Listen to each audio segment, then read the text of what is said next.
ಓಂ ಶಾಂತಿ. ಸಾಕಾರ ಮುರಳಿ. ಇಂದಿನ ಡೇಟ್ ಆಗಿದೆ 21/3/26. मीठे बच्चे, ಶ್ರೀಮತ್ ಪರ್ ಕಲ್ಯಾಣಕಾರಿ ಬನ್ನ ಸಬ್ಕೋ ಸುಖ ಕಾ ರಾಸ್ತಾ ಬತಾನ.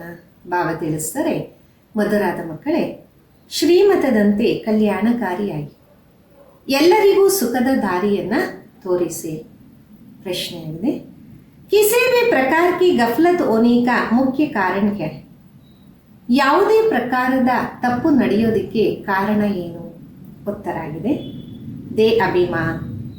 दे अभिमान के कारण ही बच्चों से बहुत भूले होते. ದೇಹದ ಅಭಿಮಾನ, ದೇಹ ಅಭಿಮಾನದ ಕಾರಣ ಮಕ್ಕಳಿಂದ ಬಹಳಷ್ಟು ತಪ್ಪುಗಳು ನಡೆಯುತ್ತೆ. वो सर्विस भी नहीं कर सकते, उनसे ऐसे कर्म होता जो सब नफरत करते.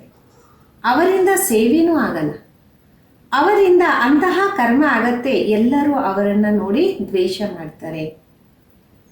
बाबा कहते बच्चे आत्माभिमानी बनो, कोई भी अकर्तव्य नहीं करो.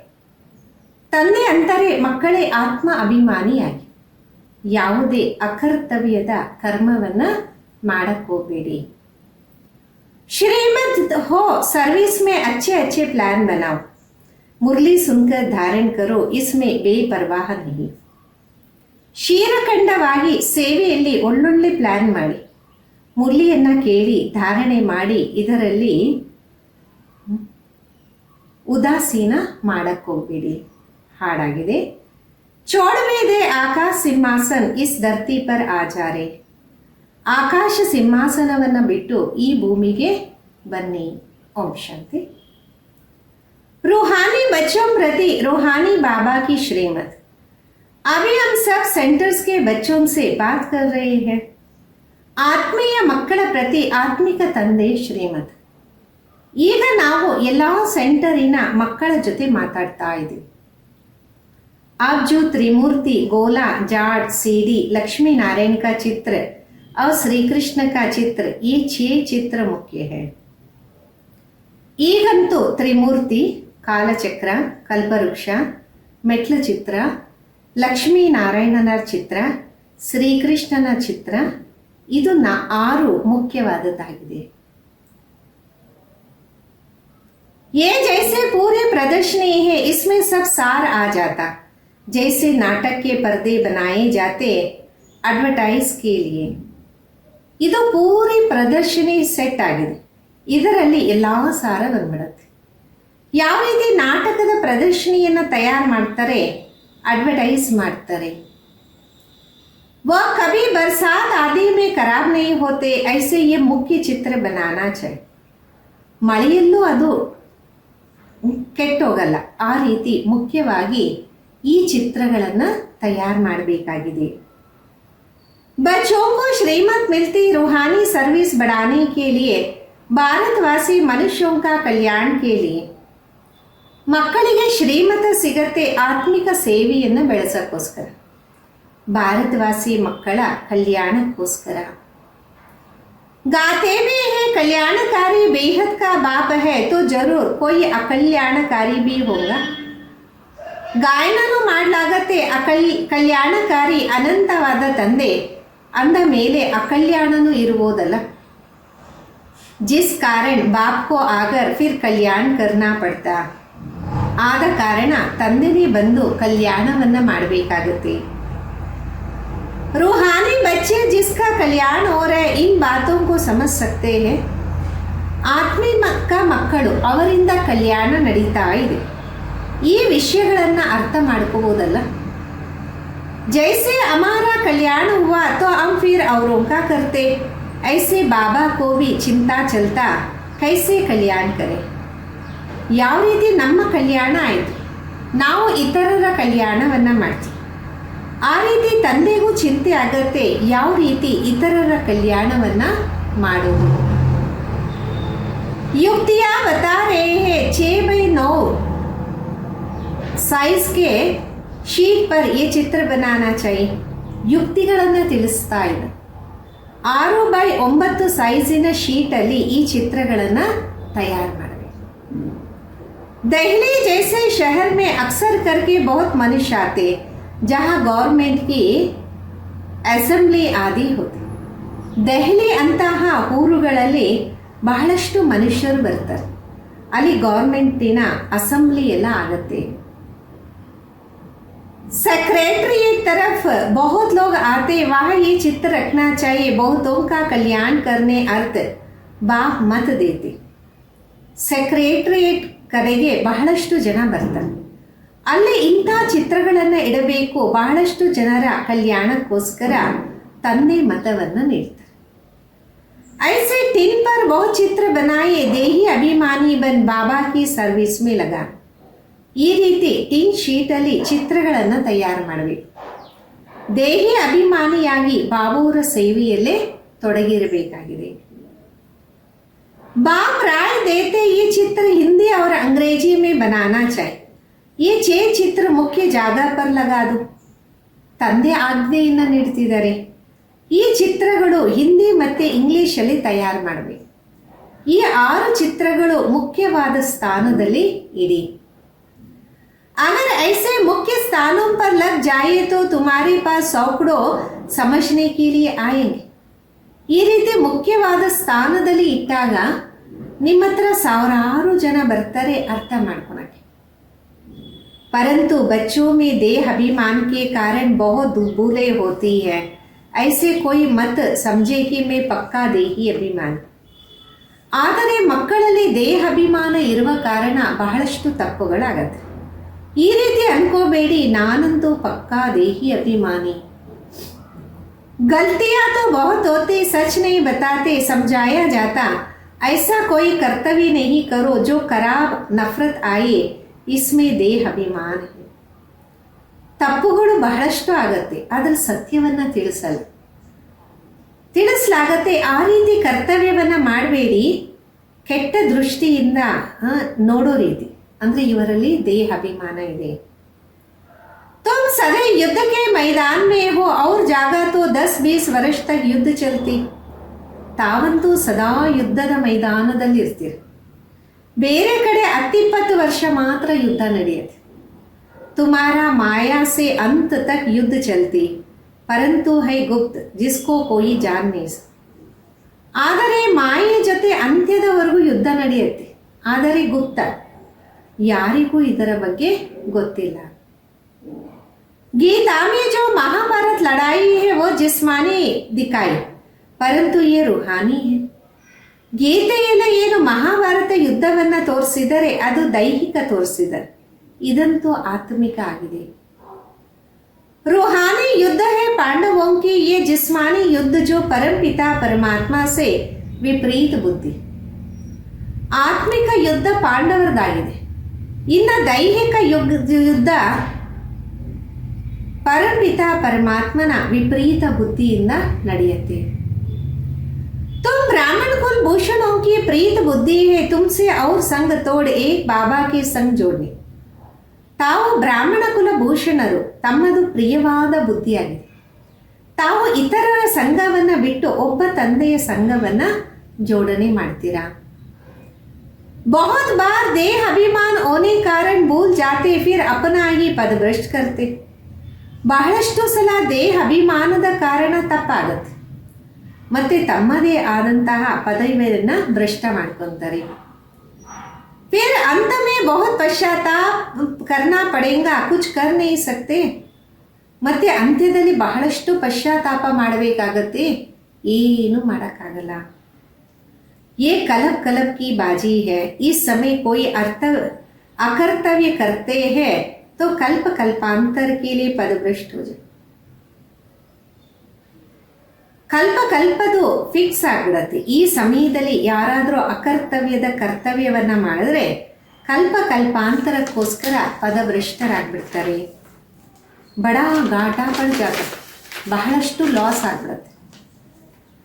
बाबा कहते आगे तुम 100% घाटे में थे, अब बाप तो 100% फायदे में ले जाते.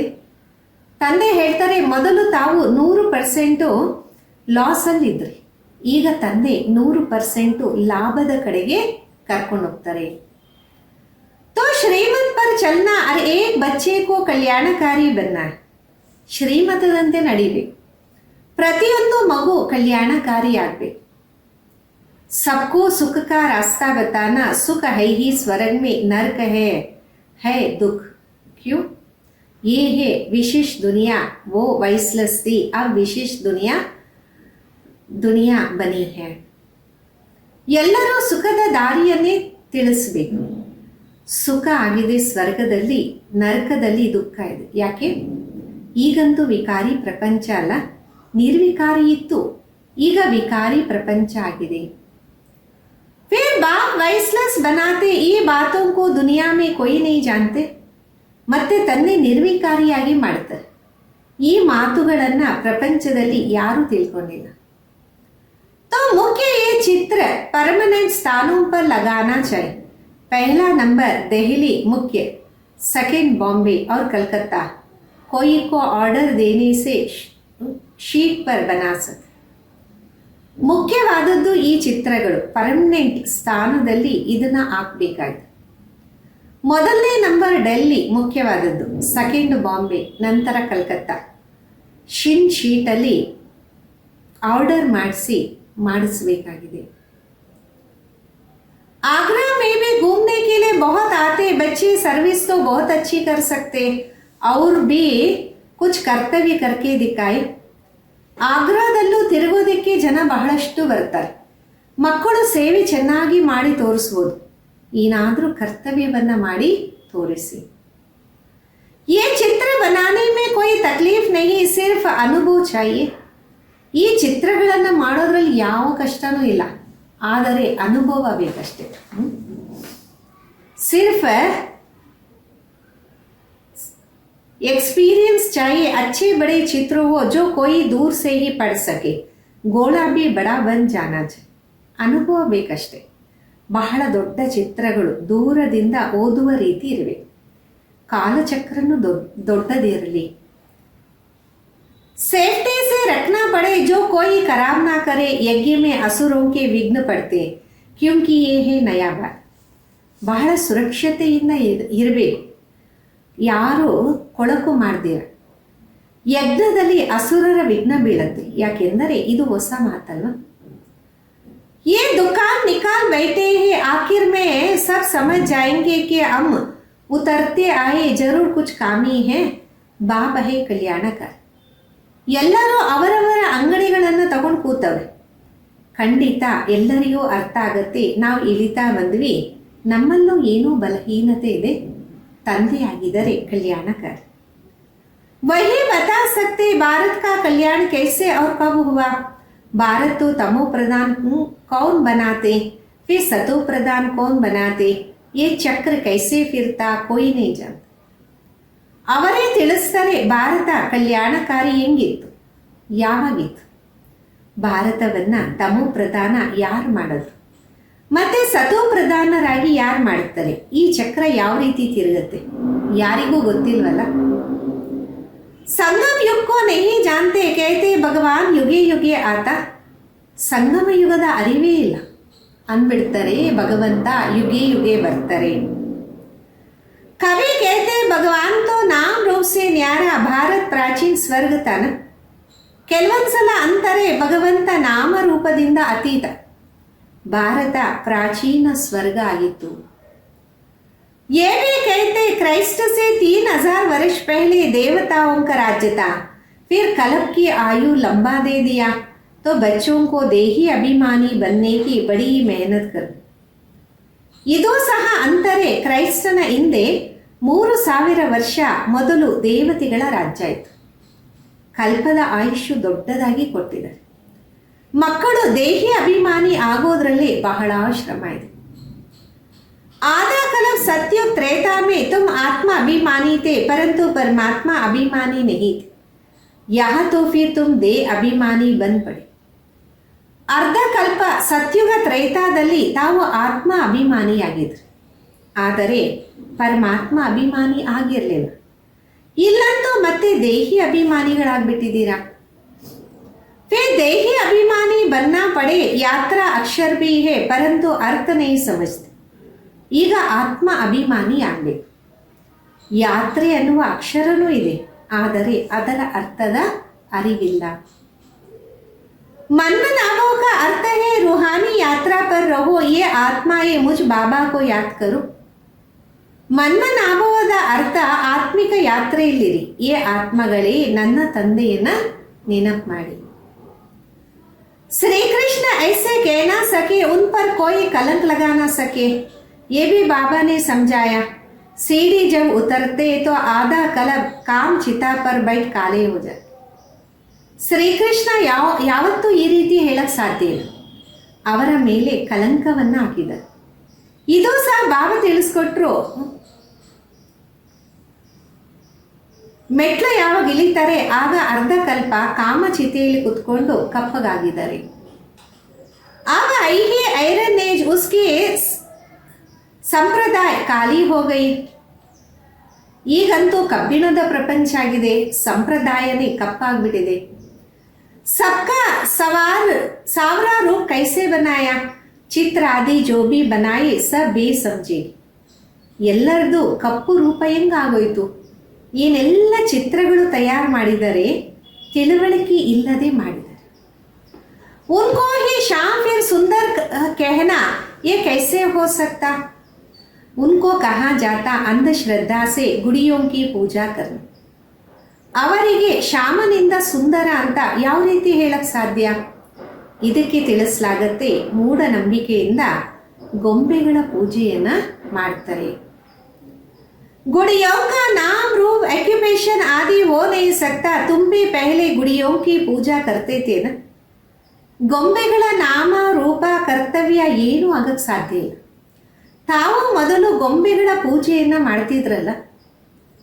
अभी कुछ भी नहीं समझते थे तो बाबा ने समझाया प्रदर्शनी के चित्र मुख्य बन जाए. ಅರ್ಥ ಏನು ಗೊತ್ತಾಗ್ತಿಲ್ಲ. ಬಾಬಾ ತಿಳಿಸಿದರೆ ಪ್ರದರ್ಶನಿಯ ಚಿತ್ರ ಮುಖ್ಯವಾಗಿ ತಯಾರು ಮಾಡಿ. ಕಮಿಟಿ ಬನೆ ಜೋ ಪ್ರದರ್ಶನಿ ಪಿಚಾಡಿ ಪ್ರದರ್ಶನಿ ಕರ್ನಿ ಪಡೆ, ಬಂಧನ್ ಮುಕ್ತ ತೋ ಬಹುತ್ ಹೈ. ಆ ರೀತಿ ಕಮಿಟಿಯನ್ನ ತಯಾರು ಮಾಡಬೇಕು, ಪ್ರದರ್ಶನಿ ಹಿಂದೆ ಪ್ರದರ್ಶನಿ ಮಾಡಬೇಕು. ಬಂಧನ ಮುಕ್ತರು ಅನೇಕರಿದ್ದಾರೆ. ಕನ್ಯಾಯಿ ಬಂಧನ್ ಮುಕ್ತ ಹೇ, ವಾನಪ್ರಸ್ಥೇವೇ ಬಂಧನ್ ಮುಕ್ತ. ಕನ್ಯೆಯರಂತೂ ಬಂಧನ ಮುಕ್ತರಾಗಿದ್ದಾರೆ, ವಾನಪ್ರಸ್ಥಿಗಳು ಬಂಧನ ಮುಕ್ತರಾಗಿದ್ದಾರೆ.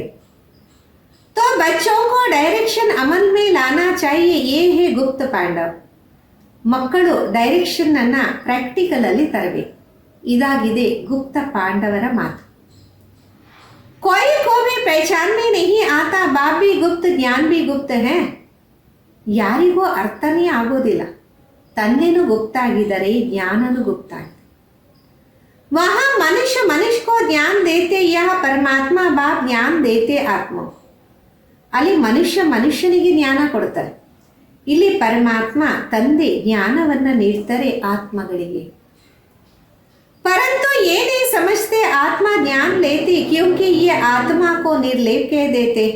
वास्तव में आत्मा ही सब कुछ करते.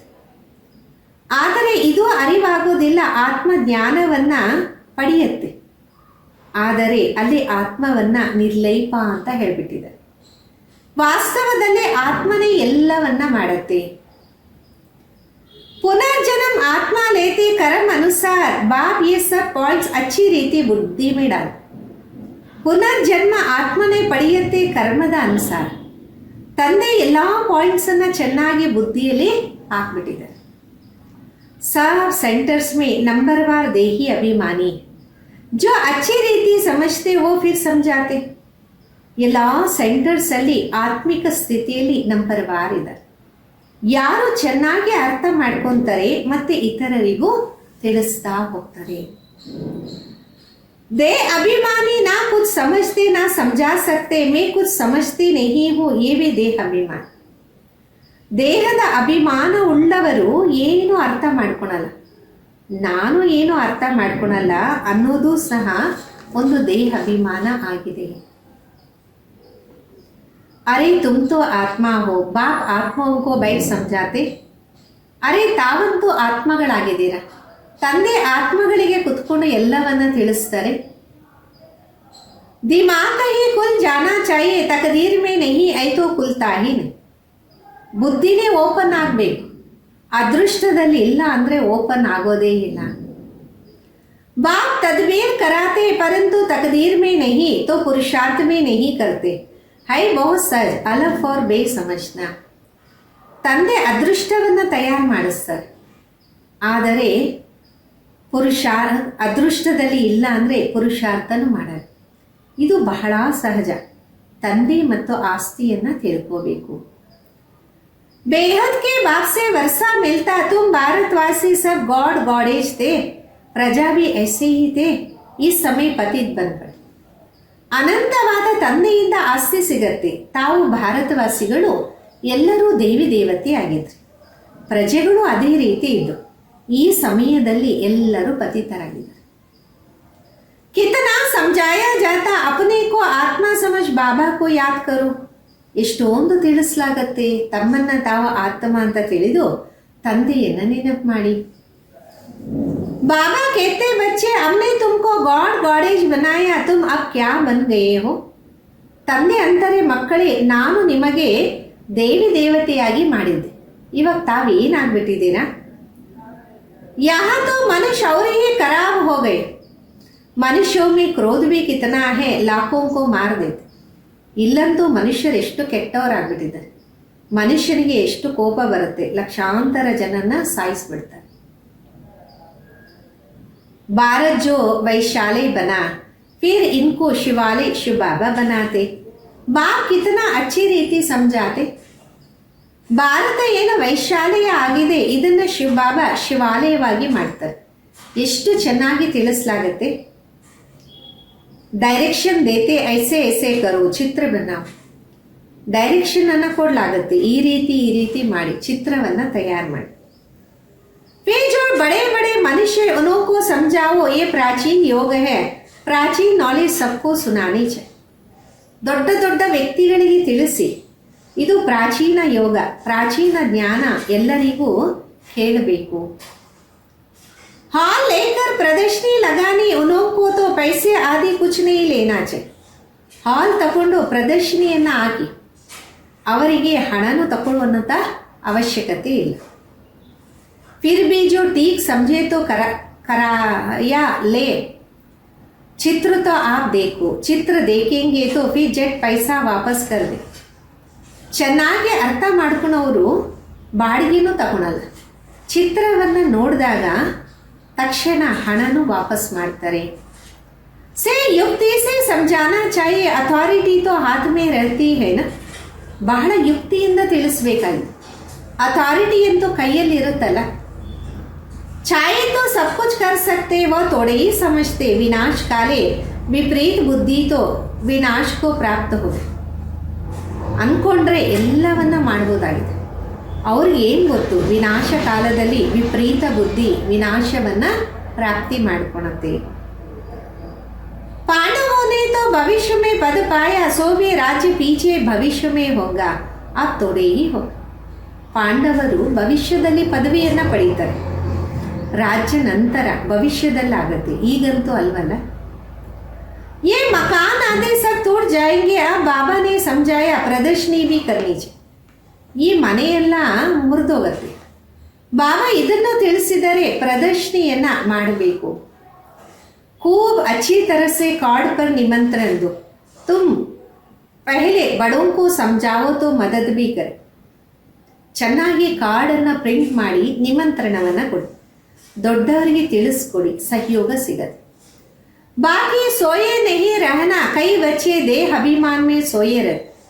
ಸುಮ್ಮನೆ ಮಲ್ಕೊಂಡಿರಬೇಡಿ. ಕೆಲವು ಮಕ್ಕಳು ದೇಹ ಅಭಿಮಾನದಲ್ಲಿ ಮಲಗಿರುತ್ತಾರೆ. कमिटी बनाई, शीर कंड हो प्लान बनाना चाहिए. बाकी मुरली नहीं पड़े तो धारणा कैसे होंगे. ऐसे बहुत बेपरवाह है. ಕಮಿಟಿ ಮಾಡಿ ಕ್ಷೀರಖಂಡದಿಂದ ಪ್ಲಾನ್ ಅನ್ನು ತಯಾರು ಮಾಡಬೇಕು. ಬಾಕಿ ಮುರಳಿ ಓದಿಲ್ಲ ಅಂದರೆ ಧಾರಣೆ ಹೆಂಗಾಗತ್ತೆ. ಆ ರೀತಿ ಚಿಂತೆ ಇಲ್ಲದ ಇರುವಂತಹ ಮಕ್ಕಳು ಬಹಳಷ್ಟು ಜನ ಇದ್ದಾರೆ. ಅಂದರೆ ಅವ್ರಿಗೆ ಏನೇ ಆಗಲಿ ಯಾವುದೇ ಪ್ರಕಾರದ ವಿಚಾರ ಇರಲ್ಲ. ಅಚ್ಚ मीठे मीठे सिखिलदे बच्चों प्रति माता पिता बाप दादा का याद प्यार और गुड मॉर्निंग. रूहानी बाप की रूहानी बच्चों को नमस्ते. हम रूहानी बच्चों की रूहानी माता पिता बाप दादा को याद प्यार गुड मार्निंग और नमस्ते. धारणೆಗೋಸ್ಕರ ಮುಖ್ಯ ಸಾರ. ಮೊದಲನೇದು, देही अभिमानी बनकर भिन्न भिन्न युक्तियां निकालनी है. आपस में शीरखंड होकर सर्विस करना. जैसे बाप कल्याणकारी ऐसे कल्याणकारी बन. ಆತ್ಮಿಕ ಸ್ಥಿತಿಯಲ್ಲಿದ್ದು ಸೇವೆಯಲ್ಲಿ ಭಿನ್ನ ಭಿನ್ನ ಯುಕ್ತಿಗಳನ್ನು ತೆಗೆಯಿರಿ. ಪರಸ್ಪರ ಕ್ಷೀರಖಂಡವಾಗಿ ಸೇವೆ ಮಾಡಿ. ಯಾವ ರೀತಿ ತಂದೆ ಕಲ್ಯಾಣಕಾರಿ ಆ ರೀತಿ ಕಲ್ಯಾಣಕಾರಿ ಆಗಿ. ಎರಡನೇದು, प्रिय बुद्धि बन और संग तोड़ एक संग जोड़ना. कोई ऐसे कर्तव्य नहीं करना जो कल्प कल्पांतर के लिए नुकसान हो जाए.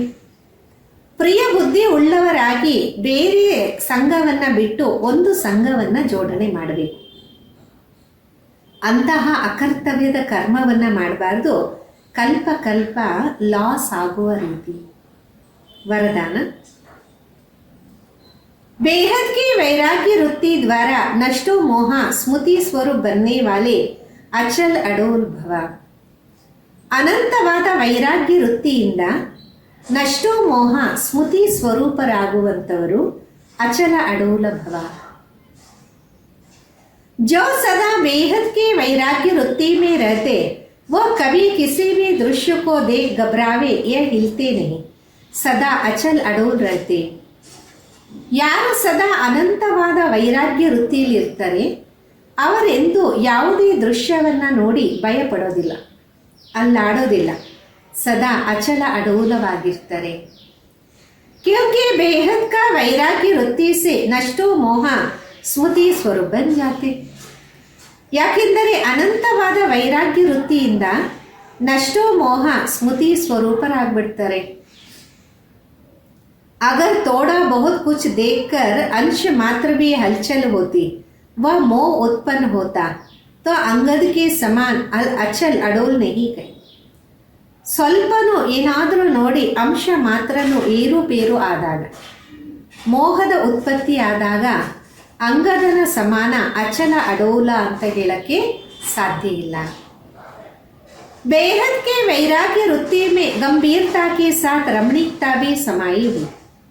ಅನಂತವಾದ ವೈರಾಗ್ಯ ವೃತ್ತಿಯಲ್ಲಿ ಗಂಭೀರದ ಜೊತೆಗೆ ರಮಣೀಕತೆನೂ ತುಂಬಿರುತ್ತೆ. ಸ್ಲೋಗನ್ ಆಗಿದೆ, राज्य अधिकारी के साथ साथ बेहद के वैराग्य बनकर रहना यही राज ಋಷಿ की निशानी. ರಾಜ್ಯ ಅಧಿಕಾರದ ಜೊತೆಗೆ ಅನಂತವಾದ ವೈರಾಗ್ಯ ವೃತ್ತಿಗಳಾಗಿ ಇರಿ. ಇದೇ ರಾಜ ಋಷಿಯ ಚಿಹ್ನೆ ಆಗಿದೆ. ಮಾತೇಶ್ವರ್ಜಿ ಅವರ ಅನುಮೂಲ ಮಹಾವಾಕ್ಯ ಟಾಪಿಕ್ ಆಗಿದೆ, ಆತ್ಮ ಕವಿ ಪರಮಾತ್ಮ ಕಾ ಅಂಶ ಹೋ ನಹೀ ಸಕ್ತಾ. ಆತ್ಮ ಎಂದು ಪರಮಾತ್ಮನ ಅಂಶ ಆಗೋದಕ್ಕೆ ಸಾಧ್ಯನೇ ಇಲ್ಲ. बहुत मनुष्य ऐसे समझते हम आत्मा ये परमात्मा की अंश है, अब अंश तो कहते टुकड़े को. ಅನೇಕ ಜನ ಮನುಷ್ಯರು ಅನ್ಕೊಂತಾರೆ ನಾವೆಲ್ಲ ಆತ್ಮಗಳು ಪರಮಾತ್ಮನ ಅಂಶ ಆಗಿದೆ.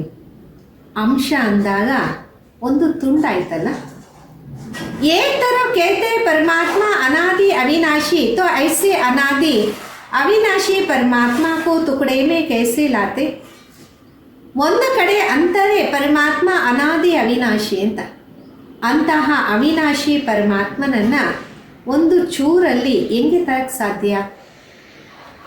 ಆ ಪರಮಾತ್ಮ ಕಟ್ ಕೈಸೆ ಹೋ ಸಕ್ತಾ, ಆತ್ಮ ಹಿ ಅಜರ್ ಅಮರ್ ಹೈ तो अवश्य आत्मा को पैदा करने वाला अमर ठहरा. ಈಗ ಪರಮಾತ್ಮನನ್ನು ಯಾವ ರೀತಿ ತುಂಡು ಮಾಡೋಕ್ಕೆ ಸಾಧ್ಯ?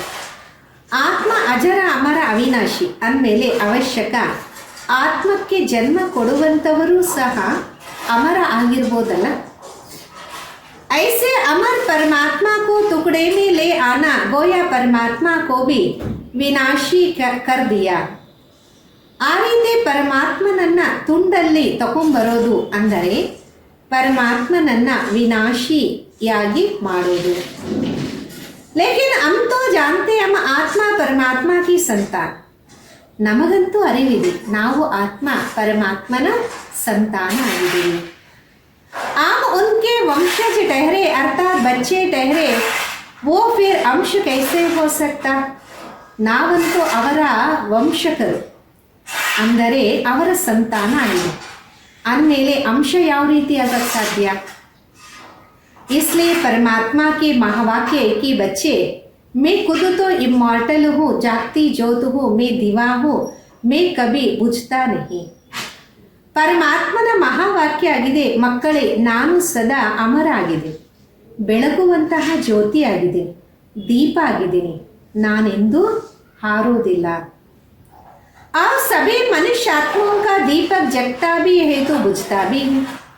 ಬೇರೆ ಮನುಷ್ಯಾತ್ಮಗಳ ದೀಪ ಬೆಳಗತ್ತೆ ಮತ್ತೆ ಆರುತ್ತೆ. उन सबको जगाने वाला फिर मैं हूँ, क्योंकि लाइट माइट देने वाला मैं.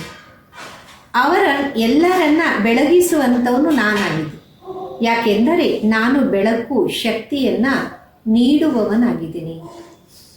बाकी इतना जरूर है, मुझ परमात्मा की लाइट और आत्मा की लाइट दोनों में फर्क अवश्य. ಬಾಕಿ ಇಷ್ಟಂತೂ ಖಂಡಿತ ಇದೆ, ನನ್ನ ಪರಮಾತ್ಮನ ಬೆಳಕು ಆತ್ಮದ ಬೆಳಕು ಎರಡರಲ್ಲೂ ಖಂಡಿತ ವ್ಯತ್ಯಾಸ ಇದೆ. जैसे बल्ब होता कोई ज्यादा पावर वाला कोई कम पावर वाला होता, वैसे आत्मा भी कोई ज्यादा पावर वाली कोई कम पावर वाली.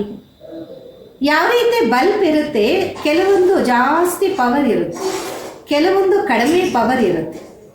ಅದೇ ರೀತಿ ಆತ್ಮನು ಕೆಲವೊತ್ತು ಬಹಳ ಪವರ್ ಶಕ್ತಿಶಾಲಿ ಇರುತ್ತೆ, ಕೆಲವೊಂದು ಕಡಿಮೆ ಶಕ್ತಿಶಾಲಿ ಇರುತ್ತೆ. बाकी परमात्मा की पावर कोई से कम ज़्यादा नहीं हो सकता, तभी तो परमात्मा के लिए कहते हैं. बाकी परमात्मನ ಪವರ್ ಎಂದೂ ಕಡಿಮೆ ಜಾಸ್ತಿ ಆಗಲ್ಲ, ಅದಕ್ಕೆ ಅವರಿಗೆ ಪರಮಾತ್ಮ ಅಂತೀವಿ. परमात्मा सर्वशक्तिवान अर्थात सर्व आत्माओं से उसमें शक्ति ज़्यादा है. ಪರಮಾತ್ಮ ಸರ್ವಶಕ್ತಿವಂತ ಅಂದರೆ ಸರ್ವ ಆತ್ಮಗಳಿಗಿಂತಲೂ ಅವರಲ್ಲಿ ಜಾಸ್ತಿ ಶಕ್ತಿ ಇದೆ. वही सृष्टि के अंत में आता, अगर कोई समझे परमात्मा सृष्टि के बीच में आता अर्थात युगे युगे आता, तो माना परमात्मा बीच में आ गया, तो फिर परमात्मा सर्व से श्रेष्ठ कैसे होगा? ಅವರು ಸೃಷ್ಟಿಯ ಅಂತ್ಯದಲ್ಲಿ ಬರ್ತಾರೆ. ತಿಳ್ಕೊಳ್ಳಿ, ಯಾರಾದರೂ ಅಂದ್ಕೊಂಡ್ರು ಪರಮಾತ್ಮ ಸೃಷ್ಟಿಯ ಮಧ್ಯದಲ್ಲಿ ಬಂದರೆ ಚೆನ್ನಾಗಿರುತ್ತೆ ಅಂತ, ಅಂದರೆ ಯುಗ ಯುಗದಲ್ಲೂ ಬರ್ತಾರೆ. ಪರಮಾತ್ಮ ಮಧ್ಯದಲ್ಲಿ ಬಂದರೆ ಮತ್ತೆ ಅವರಿಗೆ ಪರಮಾತ್ಮ ಸರ್ವಶ್ರೇಷ್ಠ ಅಂತ ಹೆಂಗೆ ಹೇಳಕ್ಕೆ ಸಾಧ್ಯ? अगर कोई कहे परमात्मा युगे युगे आता, तो क्या ऐसे समझे परमात्मा घड़ी घड़ी अपना शक्ति चलाता? ಯಾರಾದರೂ ಅಂದರು ಪರಮಾತ್ಮ ಯುಗ ಯುಗನೂ ಬರ್ತಾರೆ ಅಂದಮೇಲೆ ತಿಳ್ಕೊಳ್ಳಿ, ಪರಮಾತ್ಮ ಗಡಿ ಗಡಿ ತಮ್ಮ ಶಕ್ತಿಯನ್ನ ನಡೆಸ್ತಾರೆ. ऐसे सर्वशक्तिवान की शक्ति इतने तक है, अगर बीच में ही अपनी शक्ति से सबको शक्ति सद्गति दे दे, फिर उसकी शक्ति कायम होनी चाहिए. फिर दुर्गति को क्यों प्राप्त करते हो?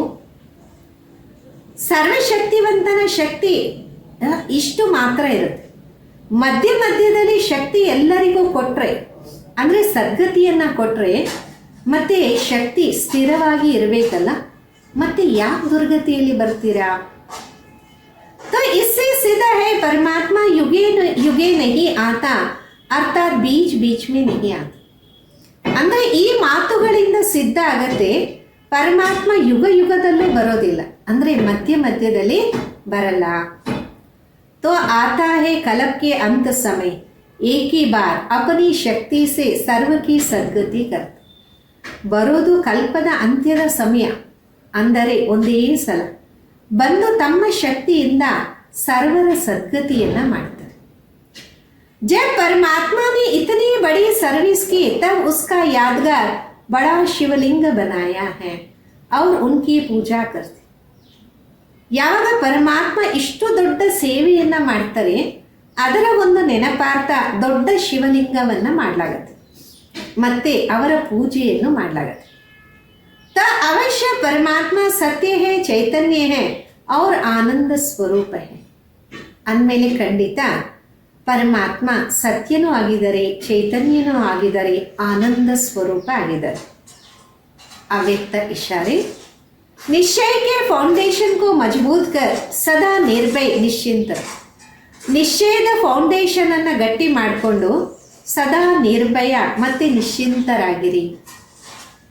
व्यर्थ संकल्प संशय की मार्जिन होते हुए भी समर्थ संकल्प चले कि सदा बाप रक्षक है, कल्याणकारी है.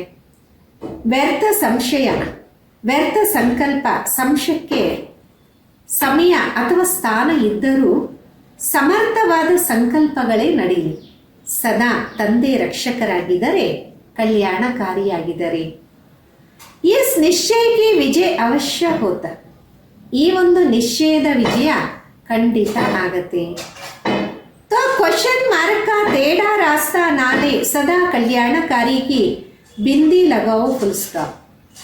ಕ್ವಶನ್ ಮಾರ್ಕಿನ ಸೊಟ್ಟಗಿರುವಂತಹ ದಾರಿಯನ್ನು ತಗೋಬೇಡಿ, ಸದಾ ಕಲ್ಯಾಣಕಾರಿ ಬಿಂದುವನ್ನೇ ಇಡಿ, ಫುಲ್ ಸ್ಟಾಪ್. इसी विधि से हर बात सहज भी होगा, ಸಿದ್ಧಿ भी ಪ್ರಾಪ್ತಿ. ಈ ಒಂದು ವಿಧಿಯಿಂದ ಪ್ರತಿಯೊಂದು ಮಾತು ಸಹಜನೂ ಆಗತ್ತೆ, ಸಿದ್ಧನೂ ಆಗತ್ತೆ, ಪ್ರಾಪ್ತಿನೂ ಆಗತ್ತೆ. ಓಂ ಶಾಂತಿ.